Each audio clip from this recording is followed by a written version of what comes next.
தாய் தந்தைக்கும் தாய் தமிழுக்கும் முதல் வணக்கம். மனிதர்கள் இந்த திரைப்பட பத்திரிகையாளர் சந்திப்பிற்கு வருகை புரிந்திருக்கும் அன்பு சகோதரர் திரு சிவிகுமார் அவர்களே,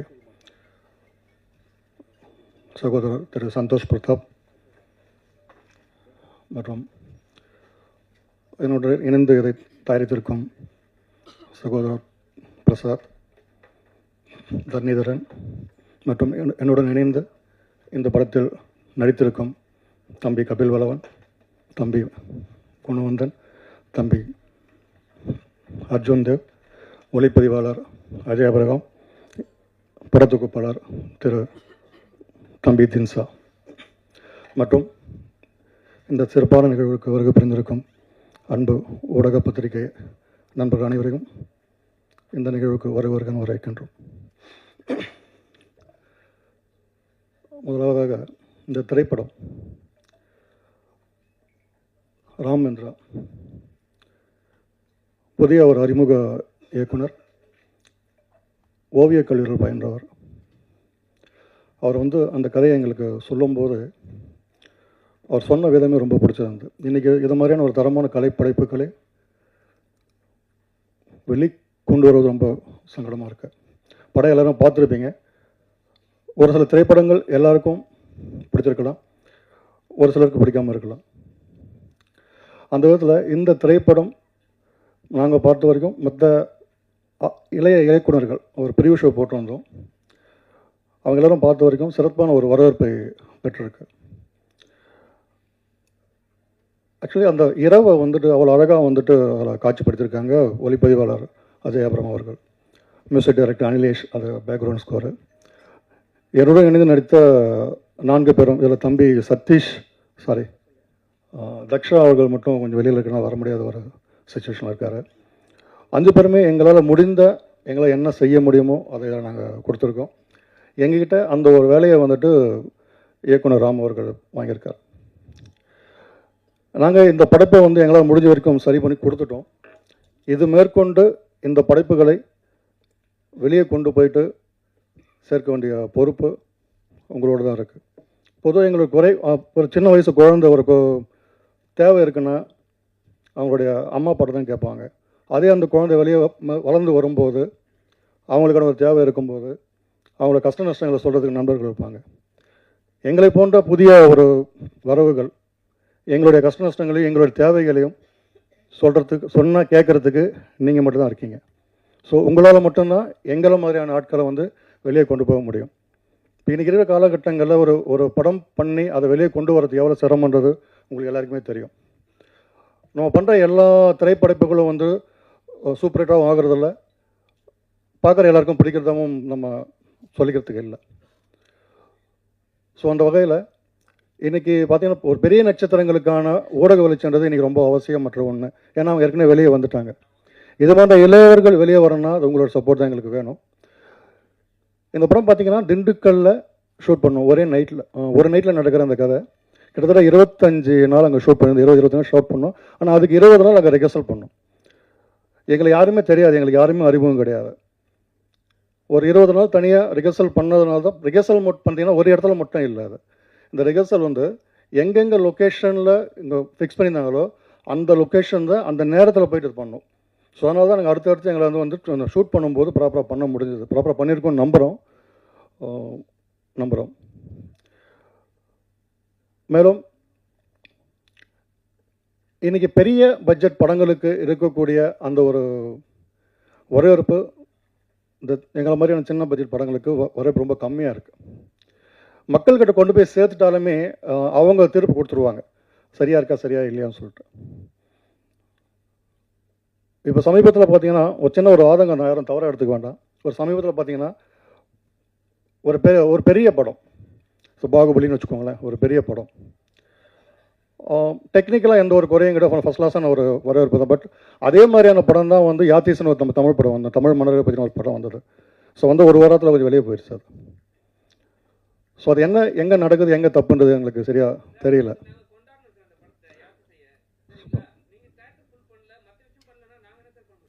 இல்லை நான் உங்களுக்கு குறை சொல்ல. இப்போது என்னென்னா ஒரு குழந்தையோ ஒரு ஒரு இவங்களோ எங்களுடைய குறைகளையும் விஷயங்களையும் உங்கள்கிட்ட பகிர்ந்துக்க தான் முடியும் வழியாக நான் உங்களுக்கு குறை சொல்கிறதுக்காக சொல்ல. அப்போ தேட்டர்னா அடுத்து அதான் சொல்ல வரேன். இப்போது மவுத் ஸ்டாக் வச்சு நாங்கள் படத்துக்கு போகிறோம், பேப்பரில் பார்த்து படத்துக்கு போகிறோம். இதுக்கு அடுத்து அந்த படத்தை கொஞ்சம் நிற்க வச்சுருந்தாங்கன்னா இன்னும் கொஞ்சம் நல்லா போயிருக்குன்றதுக்காக நான் சொல்ல வரேன். தவறாக எதுவும் சொல்ல, தவறாக புரிஞ்சுக்க வேண்டாம். சரிங்களா? ஒரு சின்ன ஒரு ஆதங்கம் தான். இப்போ மனிதர்கள் வந்திருக்கு, எங்களுக்கு பிடிச்ச நிறைய பேர் வரவர் கொடுத்தா பிடிச்சிருக்கு. மக்கள்கிட்ட போய் சேர்ந்துட்ட பிறகு அவங்க வந்துட்டு அதை எடுத்துக்கிறாங்களா இல்லையான்றது அவங்களுடைய தனிப்பட்ட விருப்பம் தான். நம்ம யாரையும் வந்து திணிக்கவும் முடியாது. இப்போ இங்கே இருக்கிறவங்களுக்கே வந்துட்டு பாதி பேர் பிடிச்சிருக்கலாம், பாதி பேர் பிடிக்காம இருந்திருக்கலாம். நம்ம அது வந்துட்டு நாங்கள் ஒரு படைப்பை கொடுத்துட்டோம், நீ கண்டிப்பாக ரசிச்சாகணும்னு சொல்லி திணிக்கிறதுக்கான வழி வந்து எங்களுக்கு இல்லை. அது என்னன்றதை எது ஆனஸ்ட்டாக எழுதினா போதும் தான். நீங்கள் என்ன உண்மை உங்களுக்கு பட்டிருக்கோ அது தாராளமாக எழுதலாம், அது தவறு ஒன்றும் இல்லை. எங்களுக்கு தெரிஞ்சால் எங்களால் முடிந்தால் இந்த படைப்பை நாங்கள் கொடுத்துருக்கோம். சரிங்களா?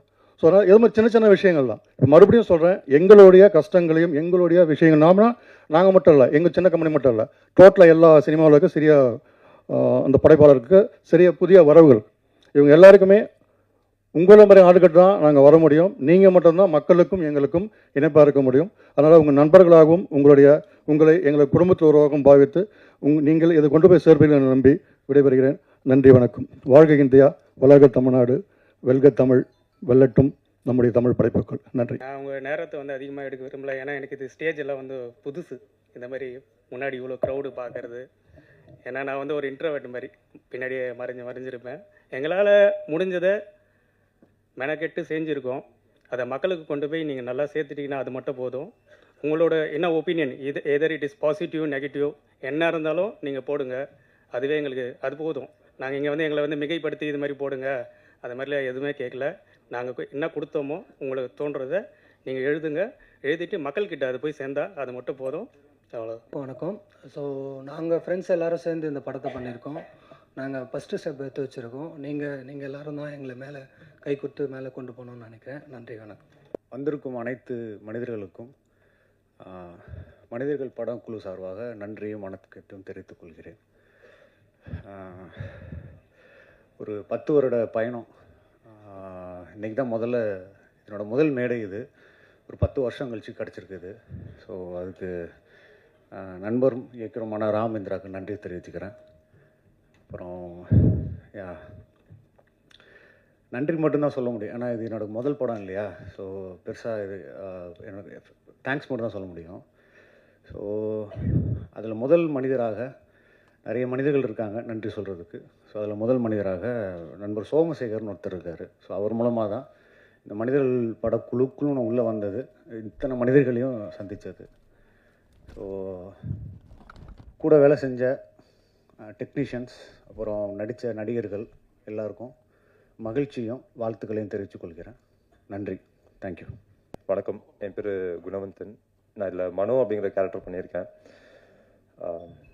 ரொம்ப நர்வஸாக இருக்கேன். ஃபர்ஸ்ட் டைம் இந்த மாதிரி ஸ்கூல் காலேஜ் எதுக்கும் நான் அந்த மாதிரி ஸ்டேஜ் ஏறி எதுக்கும் பேசினதில்லை. ஸோ ஏதாவது பேச தெரியாமல் பேசிட்டு நான் மன்னிச்சிருங்க. ஸோ என்னோடய ஜேர்னி ரொம்ப ஒரு காலேஜ்லேருந்து ஷார்ட் ஃபிலிம்ஸ், ஃப்ரெண்ட்ஸோட ஷார்ட் ஃபிலிம்ஸ் அந்த மாதிரி நடிக்க ஆரம்பிச்சு சினி இண்டஸ்ட்ரியிலே ஏடிங் ஒரு வேறு டிபார்ட்மெண்ட்டெல்லாம் ஒர்க் பண்ணி எங்கள் அப்பா மூலிமா ஒரு ரேண்டமான ஒரு கான்டாக்ட், அவரோட ஸ்கூல் ஃப்ரெண்ட், அங்கேருந்து வந்த ஒரு ஃப்ரெண்ட்ஸ் அஸ்வின் அண்ட் அபிஷேக், அவர் மூலியமாக தான் எனக்கு இங்கே கனெக்ட் ஆச்சு. ராமேந்திரான்னு சொல்லிட்டு ஒரு டைரக்டர் படம் பண்ணுறாரு, நீங்கள் போய் ஆடிஷன் பண்ணுறீங்களா அப்படின்னு. ஸோ ஒரு பீப்புளோட கனெக்ஷன் எங்கேயோ இருந்து ஆரம்பித்து எங்கேயோ இருந்து கனெக்ட் பண்ணி யார் மூலியமாக எங்கேயோ சான்ஸ் தேடிட்டு இருந்த டைமில் யார் மூலியமாக எங்கேயோ இருந்து கனெக்ட் பண்ணி வந்த இடம் தான் இது. இதுதான் என்னுடைய ஃபர்ஸ்ட் படம் ஃபுல் ஃப்ளெஜ்டாக ஒரு லீட் கேரக்டராக நடிக்கிறதுல. ஸோ எனக்கு கொடுத்த ஸ்பேஸில் ராம் டைரக்டர் என்னை நம்பி எனக்கு கொடுத்த ஸ்பேஸில் நான் என்ன ஒர்க் பண்ண முடியுன்றதை எனக்கு நான் ஹானஸ்டாக பண்ணியிருக்கேன். ஸோ ஒரு ஹானஸ்டான ஒர்க்கை நீங்கள் நிஜமாக நம்பி பண்ணிங்கன்னா எவ்வளோ தூரம் அது எங்கே வரும் தானாக நடக்குமோ அது நடந்தது தான் இது. ஸோ நான் இங்கே நின்று பேசுகிறேன் அப்படின்னா அதுக்கு டைரெக்ஷன் அண்ட் ப்ரொடக்ஷன், எங்கள் ப்ரொடியூசர்ஸ், எங்களோட ஃப்ரெண்ட்ஸ் எல்லாருக்கும் அவங்க தான் காரணம். ஸோ அவங்களுக்கு முதல்ல thank you. And also thanks to my family and friends. So அவங்களால தான் நான் இவ்வளோ நாளாக சஸ்டெயின் பண்ணி சர்வே பண்ணிகிட்ருக்கேன். ஏதாவது பண்ணுவான், எப்போயாவது கண்டிப்பாக ஏதாவது ஒன்று வரும் அப்படின்னு. ஸோ அவங்களுக்காக நான் கண்டிப்பாக இது ஒரு நல்ல படம் நான் பண்ணியிருக்கேன் அப்படின்ட்டு நான் தைரியமாக சொல்லலாம். ஸோ நாளைக்கு ரிலீஸ். ஸோ மக்கள் அதை பார்த்துட்டு நாங்கள் எல்லாருமே இப்படி பண்ணியிருக்கோம், இந்த படத்தை நிஜமாகவே கொண்டாடுவாங்களா, எல்லாமே அது அவங்க கையில் தான் இருக்குது. ஆல்சோ ப்ரெசன்ட் மீடியா உங்கள் கையிலையும் இருக்குது. உங்கள் எல்லாருக்குமே தேங்க்யூ ஃபார் கமிங். தேங்க்ஸ். எல்லாருக்கும் வணக்கம். என்னோடய பேர் அர்ஜுன் தேவ். எப்போவுமே நாங்கள் யூஸ்வலாக ஆடியோ லான்ச் இல்லை ஏதாவது ஃபங்க்ஷன் வந்தால் அந்த சைட்லேருந்து இந்த பக்கம் பார்த்து இத்தனை வருஷமாக போயிடுச்சு. முதல் தடவை இந்த பக்கத்துலேருந்து அந்த பக்கம் பார்க்கும்போது வித்தியாசமாக இருக்குது. நான் 2012 நான் சினிமாவுக்கு வரணும்னு நினச்சபோது என் மேலே நம்பிக்கை வச்சு நீ பண்ணு, ஏதாவது உன்னால் பண்ண முடியும்னு எங்கள் அப்பா என்னை நம்பினார். அந்த நம்பிக்கையை என்னை இன்ன வரைக்கும் இங்கே கொண்டு வந்து என்னை நிறுத்தியிருக்கு. ஸோ என்னை நம்பின எங்கள் அப்பாவுக்கும் என் ஃபேமிலிக்கும் நான் இந்த இடத்துல தேங்க்ஸ் சொல்லணும்னு நான் நினைக்கிறேன். அதுக்கப்புறம் இந்த படத்தில் கோ-டைரக்டராக ஒர்க் பண்ண அபிஷேக், அவர் மூலிமா தான் எனக்கு ராமோட கான்டாக்ட் கிடச்சிது. அவர் தான் ஆடிஷன் பண்ணுறாரு, நீங்கள் போய் பாருங்கள் அப்படின்னு சொன்னார். ஸோ அவர் சொல்லலைன்னா என்னால் அந்த ஆடிஷன் அட்டன் பண்ணியிருக்க முடியாது. ஸோ அவருக்கு ஒரு தேங்க்ஸ். என்னை நம்பி எனக்கு ஒரு வாய்ப்பு கொடுத்து தீபன்ற கேரக்டர் உன்னால் பண்ண முடியும் நம்பின ராமுக்கும், அப்புறம் ப்ரொடியூசர் சாம்பசிவம் அண்ணாக்கும் பிரசாத் அண்ணாக்கும் என்னோட நன்றி. படம் ஒரு 20 நாள் ரிஹர்சல் பண்ணோம். ரிஹர்சல் பண்ணும்போது படத்தில் என்னென்ன சம்பவங்கள் வந்ததோ அதெல்லாம் எங்களுக்கு ரிஹர்சல்லே நடக்க ஆரம்பிச்சது. கார் டயர் பஞ்சர் ஆகும், பெட்ரோல் இல்லாமல் நிற்கும், போலீஸ்கிட்ட நைட்டில் வெளில போகும்போது மச்சான் போலீஸ்ரா அப்படின்னு சொல்லுவோம். ஸோ அந்த முக்கியமான சம்பவம் நடக்கலை, அதுக்கு அப்புறம் நடந்த எல்லா சம்பவங்களும் நடந்தது. ஸோ இந்த மாதிரி ஒரு 20 நாள் ஒரு ஃபேமிலியாகவே ஒரே வீட்டில் இருந்து நாங்கள் எங்கே படுத்திருக்கோமோ அது பக்கத்தில் தான் ப்ரொடியூசரும் படுத்திருப்பார். நாங்கள் எல்லாருமே தரையில் தான் படுப்போம். ஒருத்தரை தாண்டி போகும்போது அது ப்ரொடியூசரா அப்படின்லாம் இருக்காது. ஸோ எந்த ஒரு பார்ஷாலிட்டி இல்லாமல் எங்களை ஒரு ஃபேமிலியாக பார்த்துக்கிட்டதுக்கும் ஒரு நல்ல ஒரு அட்வென்ச்சரஸான ஒரு எக்ஸ்பீரியன்ஸ் கொடுத்ததுக்கும் இந்த டீமுக்கு என்னோடய தேங்க்ஸ். படம் பார்த்துருப்பீங்க, உங்கள் எல்லாருக்கும் இந்த படம் பிடிச்சிருக்குன்னு நாங்கள் நம்புகிறேன். என்னோடய பர்சனல் ஒப்பீனியனாக சில படங்கள் படம் பார்த்துட்டு முடிச்சுட்டு வெளில வரும்போது அந்த ஒரு தாக்கத்தை ஏற்படுத்தும். இந்த படம் அந்த மாதிரி ஒரு தாக்கத்தை ஏற்படுத்தும்னு நான் நம்புகிறேன். வாய்ப்புக்கு நன்றி. Thank you so much. எல்லாருக்கும் ஃபர்ஸ்ட் ஆஃப் ஆல் தேங்க்யூ. நான் தான் இந்த டீமில் மலையாளி ஒருத்தர். என்னோடய டீம் மட்டும்தான் மலையாளி இருந்துச்சு. எனக்கு ரொம்ப பெருமையாக இருக்குது இங்கே நிற்கிறதுக்கு. என்னென்னா இது என்னோடய காலேஜ். நான் இங்கே தான் எல்வி பிரசாதில் தான் நான் சினிமாட்டோகிராஃபி படித்து இங்கே தான் அவார்டெல்லாம் வாங்கிட்டு போனேன். ஸோ எனக்கு ரொம்ப பெருமையாக இருக்குது இங்கே மேடையில் சேம் மேடையில் இந்த ஃபஸ்ட் படத்துக்கு ப்ரெஸ் மீட் கொடுக்கறதுக்கு. ரொம்ப கஷ்டப்பட்டோம் இந்த படம் இப்படி அச்சீவ் பண்ணதுக்கு. என்னென்னா ராம் கதை சொல்லும்போது இப்படி தான் இருந்தது. நான் இப்படி தான் படம் பார்த்தேன், நீங்கள் எல்லோரும் படம் பார்த்துருப்பேன். நான் இப்படி தான் ராம் என்கிட்ட கதை சொல்லியிருந்தோம். அதை அப்படியே நான் ரிஃப்ளெக்ட் பண்ணியிருக்கேன். ரொம்ப உங்களுக்கே தெரியும், ஒரு நைட்டு காரு, அந்த கார் மூவிங்கில் இருக்குது, 6 பேர் இருக்குது. ஸோ அதை அச்சீவ் பண்ணதுக்கு அதோட பேக்கில் நிறைய கஷ்டங்கள் இருந்துச்சு. நிறைய எக்ஸ்பிரிமெண்ட்டாக நிறைய பண்ணியிருந்தோம். நீங்கள் பார்த்த நைட்டு பாதியும் அது டே லைட்டில் ஷூட் பண்ணியிருந்தோம், டே ஃபோர் நைட் பண்ணியிருந்தோம். ஸோ இதெல்லாம் அச்சீவ் பண்ணதுக்கு நிறைய ரிசர்ச்சுகள் தேவைப்பட்டிருந்தது. அதுக்கெல்லாம் என்ன ஃபஸ்ட்டு ட்ரஸ்ட் பண்ணால் இந்த ப்ரொடக்ஷன் ராம பிரசானா எல்லாருக்கும் என்னென்னா எனக்கு பாடி ஆஃப் ஒர்க்கு இல்லவே இல்லை. இது என்னோடய ஃபஸ்ட்டு படம். ஸோ நம்பினார், எல்லோரும் கூட நின்னார். ஸோ அப்படியே நாங்கள் எல்லாமே சேர்ந்து இதை அச்சீவ் பண்ணி இது வரைக்கும் எடுத்துகிட்டு வந்தோம். ஸோ நீங்கள் எல்லோரும் தான் இது ப்ரமோட் பண்ணி மக்கள்கிட்ட எடுத்துகிட்டு போனோம். Thanks a lot. அனைவருக்கும் வணக்கம். மனிதர்கள் என்னோட முதல் படம். நீங்கள் எல்லோரும் தியேட்டரில் பார்த்து சப்போர்ட் பண்ணுங்கள். தேங்க்யூ. பத்திரிகை துறை நண்பர்கள், ஊடக நண்பர்கள் அனைவருக்கும் வணக்கம். எங்களுடைய குழு மீது மிகுந்த நம்பிக்கை வைத்து எப்போவுமே ஒரு பாசிட்டிவாக எங்களுக்கு நிறைய ஐடியா சொல்லக்கூடிய சிவி குமார் சார், அவருக்கு ரொம்ப நன்றி இங்கே வந்திருக்கிறதுக்கு. அப்புறம் சந்தோஷ் பிரதாப் சார், அவரும் படம் பார்த்துட்டு ரொம்ப ரொம்ப நம்பிக்கையோடு பேசினாங்க.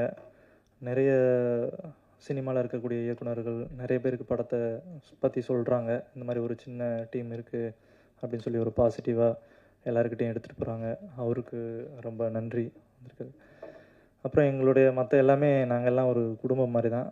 மற்ற எல்லாருக்கும் நன்றி. இந்த படம்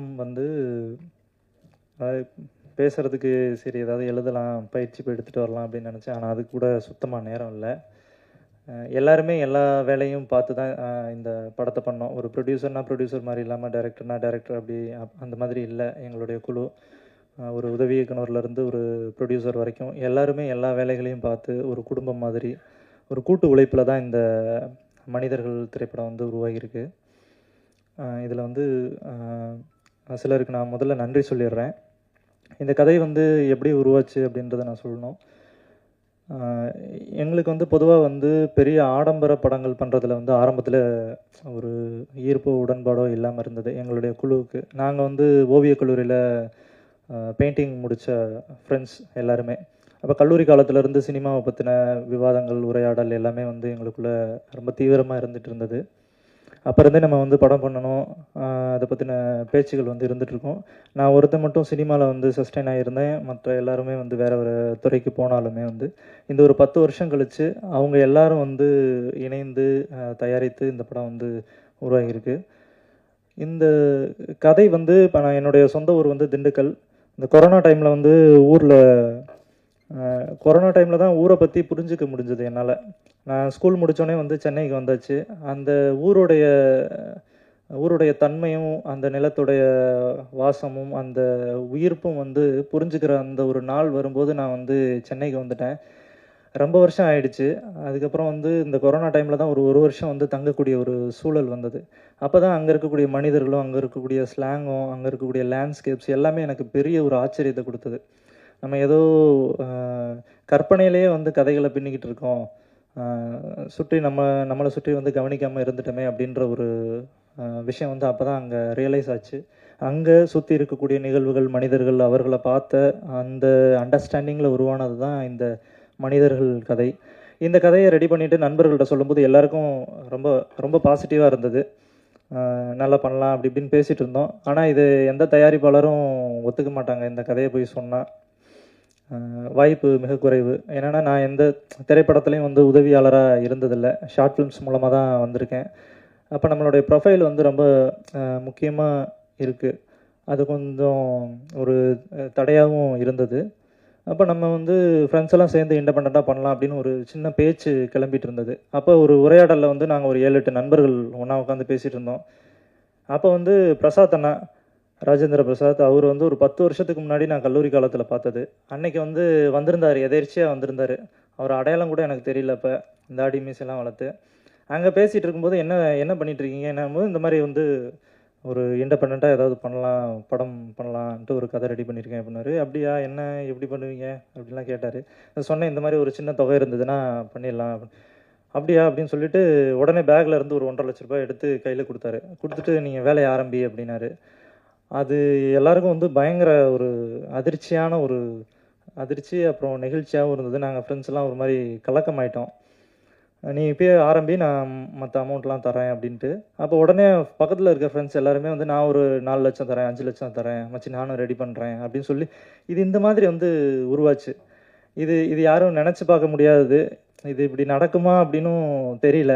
இதை கேள்விப்பட்ட ஃப்ரெண்ட்ஸ் ஆஃப் ஃப்ரெண்ட்ஸ், யூகேல இருக்கக்கூடிய நவீன், இங்கே தரணிதரன், அப்புறம் யுவராஜ் எல்லாருமே வந்து கலந்து ஒவ்வொரு நண்பர்களும் இப்போ எங்களை பற்றின ஒரு நம்பிக்கையோட எங்கெங்கேருந்து வந்து அமௌண்ட்டை கொடுத்தாங்க.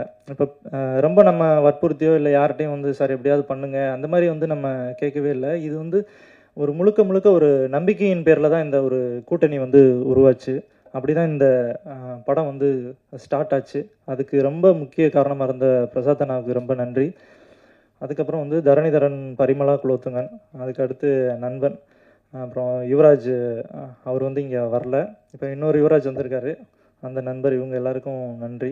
இதை கேள்விப்பட்ட நவீன், அந்த யூகேல இருக்க அந்த ப்ரொடியூசர், அவரும் வர முடியல. அவருக்கும் ரொம்ப நன்றி தெரிவிச்சுக்கிறேன். இந்த ஒரு கூட்டணி உருவானோடனே வந்து ஒரு மிகப்பெரிய ஒரு சப்போர்ட்டாக மேற்கொண்டு வந்த சாம்பசிவம் சார், அவர்கிட்ட போயிட்டு நாங்கள் இந்த மாதிரி ஒரு படம் பண்ண போகிறோம் அப்படின்னு சொல்லிட்டு சொல்லும்போது அவருக்கு கதை ரொம்ப பிடிச்சிருந்தது. அவர் வந்து சரி, இந்த குழு வந்து ஒரு நம்பிக்கையோடு இருக்குது, ஒரு புது முயற்சியை பண்ணுறாங்க அப்படின்னு சொல்லி அவரும் இந்த குழுக்குள்ளே மிக முக்கியமான ஒரு ஆளாக வந்து இந்த படத்துடைய வடிவம் வந்து இன்னும் கொஞ்சம் பெருசாச்சு. அவருக்கு ரொம்ப நன்றி. அதே மாதிரி இதில் வந்து இன்னும் கொஞ்சம் ஒரு சிலர் வந்து ப்ரொடியூஸ் பண்ணியிருக்க என்னுடைய நண்பர்களுடைய பேரை மட்டும் நான் சொல்லிக்கிறேன். சுந்தரமூர்த்தி அண்ணா, அதுக்கப்புறம் கஸ்தூரி பாண்டரங்கன் என்னோட தங்கச்சி, அப்புறம் கார்த்திகா மங்களேஸ்வரன், பிரியதர்ஷினி, அதுக்கப்புறம் ராமச்சந்திரன், அஜித்குமார், இவங்க எல்லாருமே வந்து இதில் வந்து ஒன் ஆஃப் த இன்வெஸ்டர்ஸாக வந்திருக்காங்க. அவங்க எல்லாருக்கும் நன்றி. அதுக்கப்புறம் முக்கியமாக வந்து இந்த படத்தை ஆரம்பிக்கும் போது ஒரு சினிமாட்டோகிராஃபர் அஜய் ஆப்ரஹாம் ஜார்ஜ், இந்த கதை வந்து சொன்ன நாள்லேருந்தே வந்து இதுக்கான வேலைகளை வந்து நாங்கள் ஆரம்பிச்சிட்டோம். இந்த மாதிரியான ஒரு செட்டப் அப்படின்னு சொல்லும்போது இரவில் வந்து நிறைய படங்கள் இருக்குது, ஆனால் இதில் நம்ம என்ன வந்து தனித்து பெருசாக பண்ண போகிறோம் அப்படிங்கும்போது ஒரு பெரிய ஒரு டிஸ்கஷன்ஸ் எங்களுக்குள்ளே வந்துச்சு. கலர்ஸை வந்து எப்படி ட்ரீட் பண்ணுறது, லைட்ஸை எப்படி வந்து கொண்டு வர்றது, மக்களுக்கு ரொம்ப யதார்த்தமான ஒரு அழகியல் படைப்பாக இது வந்து வரணும், ஒரு ஏஸ்தட்டிக் ரியலிசம் பாணியில் வந்து இது வரணும் அப்படின்னு சொல்லி அதுக்காக நிறைய ஒர்க் அவுட் பண்ணோம். நிறைய வந்து அனலைஸ் ஸ்டடீஸ்லாம் பண்ணி அவர் ரொம்ப கடுமையாக உழைச்சி இந்த படத்துக்காக விஷுவல்ஸ் கொடுத்துருக்காரு. அது உங்களுக்கு படம் பார்க்கும்போது உங்களுக்கு தெரியும் நம்புகிறேன். அதுக்கப்புறம் வந்து எடிட்டர் தின்சா, அவருடைய உழைப்பு வந்து அபாரமானது.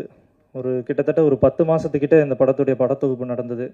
அது சொன்னால் வந்து நாங்கள் படம் பண்ணிகிட்டு இருக்கும்போது எல்லோரும் சொல்லுவாங்க, என்ன அவதார் படமாக எடுக்கிறீங்க, இத்தனை வருஷமாக போட்டு இது பண்ணிக்கிட்டே இருக்கீங்க அப்படிம்பாங்க. அது நம்ம சொல்லி புரிய வைக்க முடியாது. அது நிகழ்ந்து வரும்போது தான் அதோடைய சாரம் வந்து நமக்கு அது கண்கூட பார்க்கும்போது தான் அது வந்து நமக்கு ரொம்ப ஆத்மார்த்தமான ஒரு உணர்வாக இருக்கும். அது மாதிரி நாங்கள் ஒரு சில வருடங்கள் இந்த படத்தில் வந்து பயணித்து எங்களுக்கு திருப்தியாக இந்த படத்தை வந்து உருவாக்கியிருக்கோம். தின்சாக்கு ரொம்ப நன்றி. அனிலேஷ் எல் மேத்யூ, இந்த படத்தோடைய இசையமைப்பாளர், பெங்களூரில் இருக்கார். அவரும் வர முடியல. அவரும் ரொம்ப அசாத்தியமான அவருடைய எக்ஸ்பிரிமெண்ட்டான ஒரு மியூசிக்கை கொடுத்துருக்காரு. அவருக்கு மிக்க நன்றி. அப்புறம் கார்த்திக் நேத்தா அண்ணன், அவர் தான் பாடலாசிரியர், நம்ம படத்தோட பாடலாசிரியர். எங்களுக்காக நாங்கள் எல்லாம் ரொம்ப ஃப்ரெஷ்ஷான டீம்.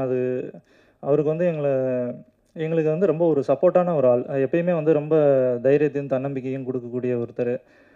ரொம்ப ஒரு அற்புதமான மனிதர். அவருடைய வழிகாட்டுதல் வந்து எங்களை ரொம்ப சரியாக கொண்டு போகிற மாதிரி நாங்கள் ஃபீல் பண்ணுறோம். நிறைய அவருடைய நண்பர்கள்ட்ட எல்லாம் படத்தை வந்து பரிந்துரைத்தார். எக்கச்சக்கமான பேர் வந்து படம் பார்த்து எங்களுக்கான ப்ளஸ் அண்ட் மைனஸ் நிறைய விஷயங்களை சொன்னாங்க. அவங்க எல்லாருக்கும் நன்றி. அப்புறம் கோ டைரக்டர்ஸ் அபிஷேக் பிரதர், அவருக்கு நன்றி. அப்புறம் அரவிந்த், லோகேஷ், கார்த்திக், விக்கி, எல்லாருக்குமே என்னுடைய நன்றியை தெரிவிச்சுக்கிறேன். ஒரு விஷயம் வந்து சொல்லணும்னு ஆசைப்பட்றேன். இந்த படம், அதாவது யாரையாவது நான் விட்டுருந்தேன்னா மன்னிச்சுக்கோங்க, எனக்கு மைண்டில் இருக்கிறத நான் சொல்கிறேன். இந்த படம் வந்து பண்ணி முடிச்சுட்டு நம்ம வந்து எல்லாருக்குமே வந்து ஒரு கேள்வி வந்து கேட்குறாங்க, படம் பார்க்குறதுக்கு முன்னாடி இந்த மாதிரி ஒரு படம் பண்ணியிருக்கோம் அப்படின்னா, ஓகே ஃபீச்சர் ஃபில்மா யார் நடிச்சிருக்கா அப்படின்னு கேட்குறாங்க. இந்த மாதிரி சொன்னால் இது யாருமே தெரில, எல்லாருமே நியூ ஃபேஸ் அப்படிங்கும்போது, என்னப்பா ஒரு ஆக்டர் இருந்தால் நல்லா இருக்குமே, ஒரு பிக் பாஸ் முகமாவது இருந்திருந்தா எப்படியாவது கொண்டு போய் சேர்த்துடலாமே, எல்லாருக்கிட்டேயும் அந்த ஒரு கேள்வி வந்துடுது. இது வந்து தொடர்ந்து வந்து இந்த நம்மளுடைய சினிமா வந்து அந்த நடிகர்களை வைத்தே வந்து பயணிச்சுக்கிட்டு இருக்கிறாங்க, நடிகர்கள் இருந்தால் தான் அப்படின்ட்டு.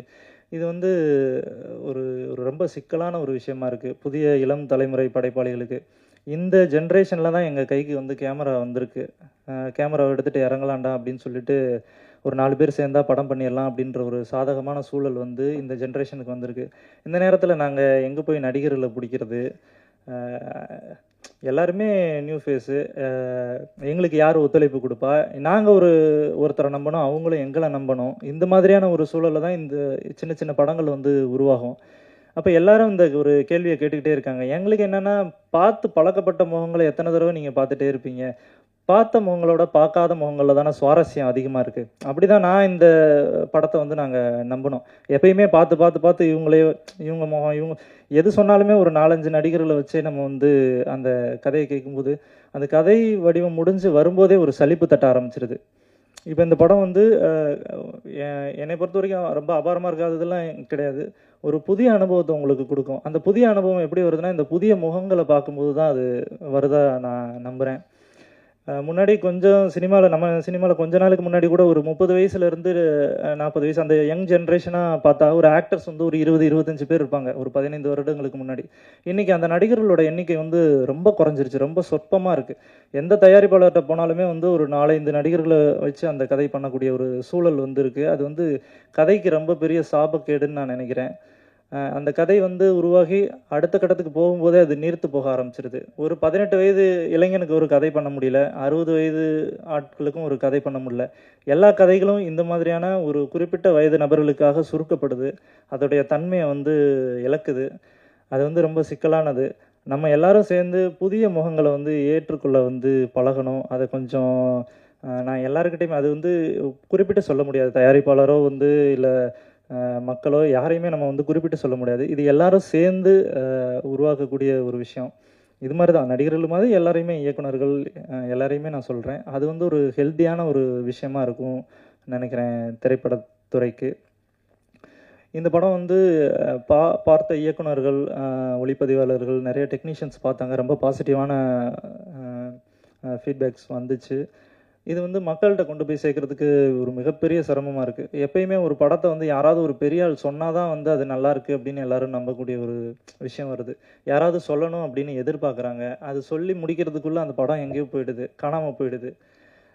அந்த மாதிரி வந்து நம்மளுடைய படம் எடுக்கக்கூடாதுன்னு நினைக்கிறேன். நாங்கள் வந்து எப்பயுமே ஒரு ஓவியக் கல்லூரின்றனால இந்த திரைப்படம் வந்து ஒரு கேன்வாஸில் எப்படி நாங்கள் பெயிண்டிங் பண்ணுவோமோ அது மாதிரி எங்களுடைய எண்ணத்தை வந்து ஒரு திரைப்படமாக வடிக்கணும் அப்படின்னு சொல்லி உருவாக்குனது தான் இந்த மனிதர்கள் திரைப்படம்.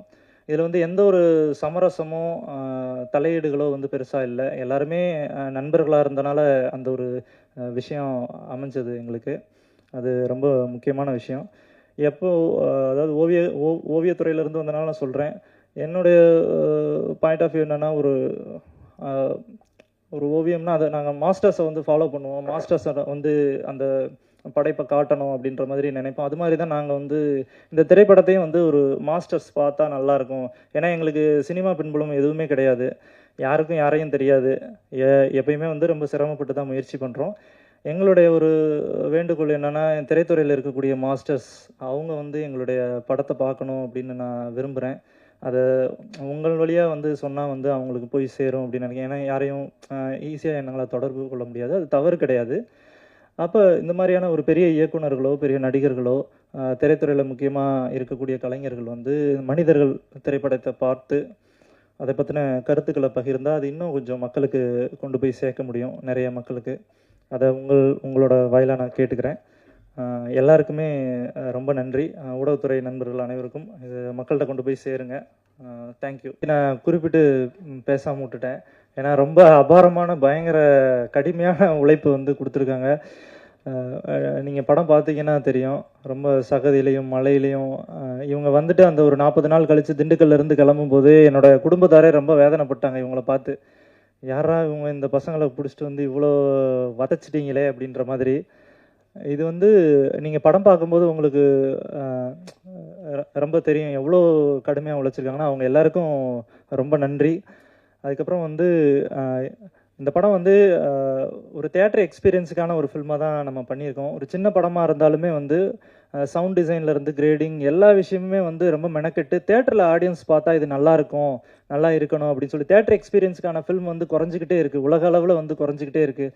எல்லாருமே வந்து இதை வந்து அப்புறம் பார்த்துக்கலாம் அப்படின்னு விட்டுறாங்க. அந்த மாதிரி வந்து கொஞ்சம் மக்கள் வந்து தவிர்க்க வேணாம். ஒரு நல்ல ஒரு எக்ஸ்பீரியன்ஸ் இந்த ஃபில்ம் வந்து கொடுக்கும்னு நினைக்கிறேன். அதுக்காக தயவு செஞ்சு எல்லோரும் வந்து தேட்டரில் வந்து பார்க்கலாம். அதே மாதிரி வந்து இந்த படத்தை வந்து டிஸ்ட்ரிபியூட் பண்ணக்கூடிய ஜெனரஸ் என்டர்டெயின்மெண்ட் அவங்க நல்லபடியாக வந்து, அதாவது ஒரு சின்ன அளவில் இருந்தாலும் இதன் மீது வந்து ஒரு நம்பிக்கை வைத்து இதை எல்லா பக்கமும், அதாவது இன்றைக்கி பெங்களூர்லேயும் மைசூர்லேயும் வந்து 20 ஸ்க்ரீன்ஸுக்கு மேலே வந்து இந்த படம் ரிலீஸ் ஆகுது. இது வந்து எத்தனை தேட்டர், ஒரு 5 தேட்டர் கிடைக்குமா, அதாவது தமிழ்நாட்டில் ரிலீஸ் பண்ணுறதுக்கே அப்படின்ற மாதிரி தான் இந்த படத்தை வந்து கேட்டாங்க. பெங்களூரில் மட்டுமே வந்து ஒரு 20 ஸ்க்ரீனுக்கு மேலே அது ரிலீஸ் ஆகுது. தமிழ்நாட்டில் 70 ஸ்க்ரீன்ஸ் கிட்ட வந்து ரிலீஸ் ஆகுது. அதனால் எல்லாருமே வந்து தேட்டருக்கு போய் இந்த படத்தை பாருங்கள். அவங்க ஜெனரஸ் என்டர்டெயின்மெண்ட்டுக்கும் வந்து நன்றி சொல்லிக்கிறேன்.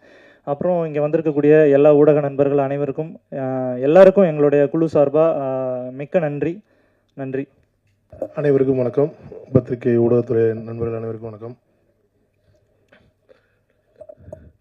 இந்த படத்தோட தயாரிப்பாளர்கள் ஒருவர் திரு சாம்பசிவம், அவர் வந்து என்னோட நெருங்கிய நண்பர். அவர் இதுக்கு முன்னாடியே வந்து ஒரு படம் பண்ணியிருக்காரு, 2 படம் பண்ணியிருக்காரு. அடவின்னு ஒரு படம் ப்ரொடியூஸ் பண்ணி ரிலீஸ் பண்ணாங்க. இது 2வது படம்னு நினைக்கிறேன்.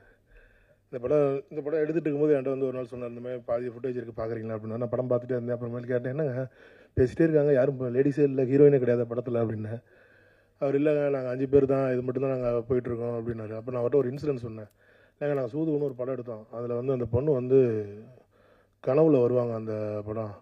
அப்போ நலன்ட்ட எப்படி நலன் இந்த மாதிரி கேரக்டர் எழுதுனீங்கன்னு கேட்டேன். அப்போ அவர் சொன்னார் என்கிட்ட வந்து, இல்லை சார் அந்த படத்தில் வந்து பூராமே கான்மேன்ஸு, அவங்களுக்கு நடுவில் ஒரு பொண்ணு என்னால் வைக்க முடியல, அதனால் நான் பொண்ணே இல்லாமல் தான் கதை எழுதினேன். அதை கொண்டு போய் சுந்தர் சி சார்கிட்ட படிக்க கொடுத்தேன். ஏன்னா அப்போ அவர் வந்து அவருக்கு ஸ்கிரிப்ட் எழுதிட்டு இருந்தார். அப்போ அவர் சொல்லியிருக்காரு, தமிழ் சினிமாவில் பொண்ணே இல்லாமல் படமா அப்படிலாம் இருக்கவே கூடாது, எப்படியாவது நீ அதில் வந்து ஒரு பொண்ணை கொண்டு வா அப்படின்னாரு. எனக்கு ஒரு வழி தெரியாமல் நாங்கள் அந்தமாதிரி கனவாக கொண்டு வந்தோம் அப்படின்னாரு. அதேமாதிரி நான் அவர்கிட்டையும் சொன்னேன், நீங்கள் வந்து நீங்கள் ஆட்டு படம் எடுங்க, நீங்கள் என்ன வேணாலும் படம் எடுங்க, ஆனால் அதை அதை பார்க்க போகிற மனிதர்கள் வந்து சாதாரண மனிதர்கள், அது ஒரு காமன் பீப்புள். அவங்களுக்கு வந்து நீங்கள் ஒரு பொழுதுபோக்கின் ஊடாக தான் நம்ம ஒரு கருத்தை சொல்ல முடியுமே தவிர, நம்ம ஒரு ரொம்ப சீரியஸான ஒரு படத்தை எடுத்து வச்சுட்டு நம்ம வந்து அதை ஒரு ஃபெஸ்டிவல் கைண்ட் ஆஃப் ஃபிலிம் எடுத்துகிட்டு நம்ம மெயின் ஸ்ட்ரீமில் கொண்டு போய் கொடுக்கும்போது அது வந்து இது என்ன மாதிரியான அதை ரிசீவ் பண்ணும் அப்படின்றதுல எனக்கு தயக்கம் இருக்குன்னா நீங்கள் கொஞ்சம் ஜாக்கிரதை பண்ணுங்கள் அப்படின்னு சொன்னேன். பட் ஆனால் அவர் வந்து அவரோட எடுத்த முடிவில் வந்து ரொம்ப ஸ்ட்ராங்காக நின்று இந்த படத்தை டெலிவரி பண்ணியிருக்காங்க. வாழ்த்துக்கள் அவருக்கும் அவருடைய குழுவினர் இந்த படத்துக்கும். ரெண்டாவது, இந்த படத்தில் எனக்கு ரொம்ப இன்ட்ரெஸ்டிங்கான பிடிச்ச விஷயம் ஒன்று வந்து இந்த க்ரௌட் ஃபண்டிங்கான இந்த இது. ஏன்னா இனிமேல் இன்றைக்கி இருக்க தமிழ் சினிமா சூழலில் இனிமேல் வந்து தனியான ப்ரொடியூசர்ஸ் அப்படின்றது வந்து இனிமேல் இருக்க மாட்டாங்கன்னு ஒரு 1-2 வருட காலங்களுக்கு அப்புறம் வந்து பார்த்திங்கன்னா இந்த தமிழ் சூழலில் வந்து இப்போ இன்றைக்கி இருக்க மாதிரி ப்ரொடியூசர்ஸ் அப்படின்னு பேர் சொல்லிட்டு இருக்க மாதிரி இன்றைக்கி யாருமே இருக்க மாட்டாங்க. இப்போ நீங்கள் சொல்கிறீங்க சிவி குமார் ப்ரொடியூசர்னு சொல்கிறீங்க, ஞானவேல் சார் சொல்கிறீங்க, தியாகராஜன் சார் இருக்காங்க, அந்த மாதிரிலாம் இருக்காங்க. பட் இன்னும் 2-3 வருஷங்களில் இந்த மாதிரி ப்ரொடியூசர்ஸ் அப்படின்னு சொல்கிறதுக்கு யாரும் இருக்க மாட்டாங்க. ஏன்னா இப்போ நீங்கள் ஹாலிவுட் படம்லாம் பார்க்குறீங்க, அதெல்லாம் வந்து பேனர் பேர் தான் சொல்லுவாங்க. வார்னர் பிரதர்ஸ், டிஸ்னி எடுக்கிறாங்க, மார்வல் எடுக்கிறாங்க அப்படின்னு. ஏன்னா தமிழ் சினிமா சூழலும் அந்த மாதிரியான ஒரு சூழலை நோக்கி தான் போயிட்டுருக்கேன்னா இன்றைக்கி வந்து ஒரு சாதாரண அன்றைக்கி நானும் ரஞ்சித்துன்னு பேசிகிட்டு இருந்தோம். இன்றைக்கி அட்டகத்தி எடுத்தால் என்ன செலவாகணும், அன்றைக்கி நாங்கள் அட்டகத்தி 2 கோடி ரூபா எடுத்தோம். இன்றைக்கி அட்டகத்தி எடுக்கணும்னா அதே குவாலிட்டியில் எடுக்கணும்னாலே இன்றைக்கி 10 கோடி ரூபா இன்றைக்கி தேவைப்படுது. அப்போ ஒரு 10 கோடி ரூபாயை படத்தை எடுத்துகிட்டு வந்தாலுமே இன்றைக்கி வந்து அதை ஓடிடியோ இல்லை தேட்டர்லையோ வாங்குறாங்க அப்படின்னா அதுக்கான வியாபார சூழல் இன்றைக்கி இல்லை. அப்போ 10 கோடி ரூபாயுமே ரிஸ்க் எடுக்கிற அளவுக்கு ஒரு ப்ரொடியூசரால் முடியுமா, தனியான ஒரு ப்ரொடியூசராக முடியுமானா இனிமேல் அதுக்கான சாத்தியக்கூறுகள் ரொம்ப ரொம்ப கம்மி. பட் ஏன்னா இந்த டீம் வந்து ரொம்ப ப்ரில்லியண்ட்டாக ஒரு விஷயம் பண்ணியிருக்காங்க. அதை க்ரௌட் ஃபண்டிங்கில் பண்ணியிருக்காங்க. ஒரு 10-15 பேர் சேர்ந்து அதை பண்ணியிருக்காங்க. இனிமேல் வரப்போகிற தமிழ் இளம் படைப்பாளிகள் வந்து இந்த படத்தை ஒரு மாடலாக எடுத்துக்கோங்க. ஏன்னா இனிமேல் வந்து உங்களோட படைப்புகள் வந்து நீங்கள் நினைக்கிற மாதிரியான கதைகளை வந்து இண்டிபெண்ட்டாக நீங்கள் சொல்ல விரும்புனீங்கன்னா இனிமேல் க்ரௌட் ஃபண்டிங் மட்டும்தான் தமிழ் சினிமா சூழலில் ஒரே வழி. ஏன்னா நீங்கள் ப்ரொடியூசரை தேடிட்டு இருந்தீங்கன்னா உங்களுக்கு கிடைக்க மாட்டாங்க, அதுக்கான வாய்ப்புகளும் இல்லை. அதேமாதிரி அதேமாதிரி எனக்கு ஒரு ரொம்ப நாளாக ஒரு கொஸ்டின் நான் வந்து இருந்துச்சு. நான் இன்றைக்கி இவங்க வந்து இந்த மாதிரி ப்ரெஸ் மீட் வரப்போகுதுன்னு சொல்லும்போது நான் வந்து அவங்ககிட்டையும் அதை நான் சொன்னேன், இந்த மாதிரி எல்லாத்தையும் உங்கள் மூலமாக தான் கொண்டு போய் சேர்க்குறோன்னு அவங்கள்ட்ட சொல்லாதீங்க. ஏன்னா 365 நாள் டெய்லி 4 தடவை அதே அவங்க கேட்டுகிட்டே இருப்பாங்க, ஏதாவது புதுசாக பேசுங்கன்னு. பட் ஆனால் அதே தான் அவங்களும் பேசினாங்க. ஸோ இந்த படம் எனக்கு தெரிஞ்சு ஒரு நல்ல கலைப்படைப்பாக வந்திருக்கு. இந்த படத்தை இறைவன் நடுவில் இந்த படத்துக்கு ஓடிடியில் நல்ல ஒரு வரவேற்பை பெறும்னு நான் நம்புகிறேன். இந்த படக்குழுவினருக்கும் அனைவருக்கும் என்னுடைய வாழ்த்துக்கள். நன்றி. எல்லாருக்கும் வணக்கம். மனிதர்கள் படம் வந்து நான் பார்த்தேன். ஸோ பிரசாத் எனக்கு சீனியர் ஊரில், அது மூலிமா தான் வந்து எனக்கு ஏற்கனவே கதை சொன்னார். பட் அந்த படம் இல்லை, இது வேறு கதை. படம் பார்த்தேன், ரொம்ப ஆச்சரியப்பட்டேன். ஆக்சுவலாக எப்படி முதல் படம்னு சொல்கிறாங்க, எந்த விதத்துலேயும் அது முதல் படமாக எனக்கு தெரியவே இல்லை. டைரக்ஷனாக இருக்கட்டும், இல்லைனா வந்து டெக்னிக்கல் சைடாக இருக்கட்டும், இல்லை ஆர்டிஸ்ட்டாக இருக்கட்டும், அதில் சின்ன சின்ன கேரக்டர்ஸ் இங்கே நிறைய பேர் மற்ற ஆர்டிஸ்ட் வரலன்னு நினைக்கிறேன். ஒரு சின்ன சம்பளம் இருக்கும், அந்த வண்டியில் போயிட்டு இருக்கும்போது வழிப்பறி பண்ணுறதுக்கு ஒரு 4 பேர் வருவாங்க. அந்த கேரக்டர்ஸ் கூட வந்து ரொம்ப இம்ப்ரெஸ் பண்ணியிருந்தாங்க. ஸோ அந்த மாதிரி ஒரு எக்ஸ்பீரியன்ஸ்டு ஆர்டிஸ்ட் தான். நான் சினிமா கற்றுட்டு சினிமாவுக்கு வரல, இவங்க சினிமா கற்றுட்டு சினிமா வந்திருக்காங்க. ஸோ அந்த 10 வருஷம் டிஃப்ரென்ஸ் எனக்கும் உங்களுக்கும் அதுதானே தவிர வேறு எக்ஸ்பீரியன்ஸ் படி பார்த்தா I think we're all same. I guess like நான் 10 வருஷமாக இண்டஸ்ட்ரியில் இருக்கீங்க இல்லையா எல்லாருமே. ஸோ எனக்கும் அதே வயசு தான் சினிமாவில், நானும் அதே இடத்துல தான் நிற்கிறேன்னு நினைக்கிறேன். என்ன ஒரு விஷயம்னா, இப்போது வியாபாரம்னு வரும்போது அவங்க கேட்குற கேள்வி கரெக்டான விஷயம் தான். என்னென்னா தெரிஞ்ச ஆர்டிஸ்ட் வேணும் அப்படின்னு நினைக்கிறதோ, இல்லை தெரிஞ்ச டெக்னீஷியன்ஸ் இருக்கணும்னு நினைக்கிறதோ, அது அவங்க சைடில் இருக்கிற நியாயம். ஸோ எங்கள் சைட்லேருந்து பார்த்தீங்கன்னா, நான் இப்போது நிறைய படங்களுக்கு வந்து புதுமுக இயக்குனருக்கு வந்து வாய்ப்பு தந்திருக்கேன். ஆனால் சில நேரத்தில் நம்ம படம் ஆரம்பிக்கும் போதே நம்மளுக்கு தெரிஞ்சிடும் அந்த படம் எப்படி வரப்போகுது அப்படின்னு. இருந்தாலும் வந்து முழு நம்பிக்கையை போட்டு பண்ணும்போது சில நேரத்தில் அந்த படம் வந்து ரெக்கக்னைஸ் ஆக மாட்டேங்குது. ஸோ அந்த விதத்தில் இந்த சைடும் ஒரு ட்ராபேக் இருக்குது. ஸோ அதனால் நான் இங்கே தப்பு சொல்ல முடியாது. ஒரு சைட்லேருந்து பார்த்தா எல்லாருடைய ஆதங்கம் வந்து அவங்க சைட்லேருந்து பார்த்தா நியாயமாக தான் இருக்கும். ஸோ டெஃபினெட்லி இது நல்ல படைப்பு தான். ஸோ கண்டிப்பாக இது நல்லபடியாக பேசப்படும். இது சினிமாவா தியேட்டரா எப்படி பிஸ்னஸ் ஆகுதுன்னு எனக்கு தெரியாது. அண்ட் கண்டிப்பாக ஓடிடியில் வந்தால் எப்படியும் ஸ்லோ பிக்கப் ஆனாலுமே வந்து கண்டிப்பாக அந்த படம் பேசப்படும்னு எனக்கு தெரியும். ஏன்னா நம்ம ஒரு 10 வருஷம் 15 வருஷமாக வந்து சினிமா பார்த்துட்ருக்கோம், சினிமா சின்ன வயசுலேருந்தே பார்த்துட்ருக்கோம், இண்டஸ்ட்ரியில் இருக்கோம். ஸோ இதில் கற்றுக்கிட்ட விஷயம் என்னென்னா, எது நல்ல படம் இல்லைன்னு நம்மளுக்கு அட்லீஸ்ட் பர்சனலாக தெரியும். நான் நடித்த படங்களாக இருந்தாலுமே நான் வந்து நல்ல கிரிட்டிக்காக தான் பார்ப்பேன். என்னோட படம்ன்றதால நான் பெருசாலாம் வந்து மார்க்கெட் பண்ண நான் ஆசைப்பட மாட்டேன். ஸோ நல்ல படம் பண்ணியிருக்கீங்க. பிரேக் கிடைக்கிறதுக்கு கண்டிப்பாக டைம் எடுக்கும், இல்லைனா இந்த படமே பெரிய வெற்றியாக கூட அமையும். அது நம்ம கையில் இல்லை. ஏன்னா இன்றைக்கி நிறைய படங்கள், எனக்கு கிட்டத்தட்ட ஒரு 6-7 படங்கள், ஒரு 2 வெப் சீரிஸ், இது எல்லாமே இன்னும் பெண்டிங்கில் இருக்குது. பெரிய பெரிய ப்ரொடியூசர்ஸ் தான், பெரிய பெரிய டைரக்டர்ஸ் தான். இருந்தாலும் அவங்களே வந்து சினிமா வந்து இன்றைக்கி என்னன்னு தெரியாமல் புரியாமல் இருக்காங்க. ஏன்னா இங்கே ஓடிடி பிளாட்ஃபார்மாக இருக்கட்டும், இல்லைனா மற்ற பிளாட்ஃபார்ம் தான் இருக்கட்டும், எல்லாருமே வந்து ஒரு இனிஷியலாக வந்து சினிமா தான் இருக்குது. ஆனால் சினிமா வந்து பயங்கரமாக சப்ரெஸ் பண்ணி வச்சுருக்காங்க. ஸோ சொன்ன மாதிரி சிவி சார் சொன்ன மாதிரி ப்ரொடியூசர்ஸ் எல்லாமே வந்து ரொம்ப கஷ்டப்பட்டுட்டு இருக்காங்க, லாபம் பண்ணுறதுக்கோ இல்லை பிஸ்னஸ் பண்ணுறதுக்கோ. ஏன்னா எல்லா சைடு எங்கே போனாலுமே வந்து லாக் பண்ணி வச்சுருக்காங்க. ஏன்னா இவங்க ஃபஸ்ட்டு ஒரு கிங் மேக்கராக இருந்தாங்க, இன்னைக்கு இவங்கள வந்து ஒரு டெசிஷனுக்கு தள்ளப்பட வேண்டிய ஒரு சுச்சுவேஷனாக இருக்குது. ஏன்னா ஓடிடியில் வந்து ஒன்று ப்ராஃபிட் ஷேரிங், இல்லைனா வந்து ஃப்ரீயாக கொடுக்க சொல்கிறான்னு சொல்லி ரீசெண்டாக தனஞ்சயன் சார் கூட புலம்பிட்டு இருந்தார். So it's kind of hard situation, ஒரு டிரான்சிஷன் நடந்துட்டுருக்கு. கண்டிப்பாக இது எல்லாமே மாறும்னு நினைக்கிறேன். எங்கேயாவது நம்ம எல்லாருமே ஒரு டேர்முக்கு வந்து இது சினிமா ஹெல்த்தியாக இருக்கணும், மற்றவங்களை என்டர்டெயின் பண்ணணும், சினிமாவை வாழணும் அப்படின்றதுக்காக எல்லாம் சேர்ந்து உழைக்கணும்னு நான் நினைக்கிறேன். And all the best to the whole team and thanks for having me here. இந்த படத்துக்கு உண்டான சப்போர்ட் நான் என்ன பண்ண முடியும்னு எனக்கு தெரியல, but I been trying my best. அவங்களுக்கு பிஆர்லேருந்து, மார்க்கெட்டிங்லேருந்து, டிஸ்ட்ரிபியூஷன்லேருந்து எல்லாமே நான் ட்ரை பண்ணிட்டு இருந்தேன். நிறைய ஆர்டிஸ்ட் கேட்டாங்க கெஸ்ட்டாக வர முடியுமா அப்படின்னு. அந்த ஆப்ளிகேஷன் கொண்டு போய் என்னால் வைக்க முடியல, but definitely I try to push even more. கண்டிப்பாக நான் ட்ரை பண்ணுறேன். அண்ட் இது நல்ல படம். இந்த இன்டர்வியூவோ இல்லை இந்த வீடியோ, இந்த நான் பேசுகிற விஷயங்கள் எவ்வளோ பேர் பார்ப்பீங்கன்னு தெரில. பார்த்தீங்கன்னா கண்டிப்பாக அந்த படம் பாருங்கள். நான் சும்மா ஒரு இந்த படம் ப்ரொமோஷனுக்காக வந்து ஏதோ பேசணுன்றதுக்காக பேசல. உண்மையாகவே இந்த படம் பார்த்துட்டு நல்லா இருக்குது, அந்த நல்லா இருக்குன்ற ஒரு விஷயத்தை உங்களுக்கு கொண்டு வந்து சேர்க்கணும் அப்படின்றதுக்காக இங்கே லைவாக நான் பேசிகிட்டு இருக்கேன். தயவு செஞ்சு பாருங்கள். இந்த மாதிரி நல்ல படங்களுக்கு சப்போர்ட் பண்ணுங்கள். தேங்க்யூ.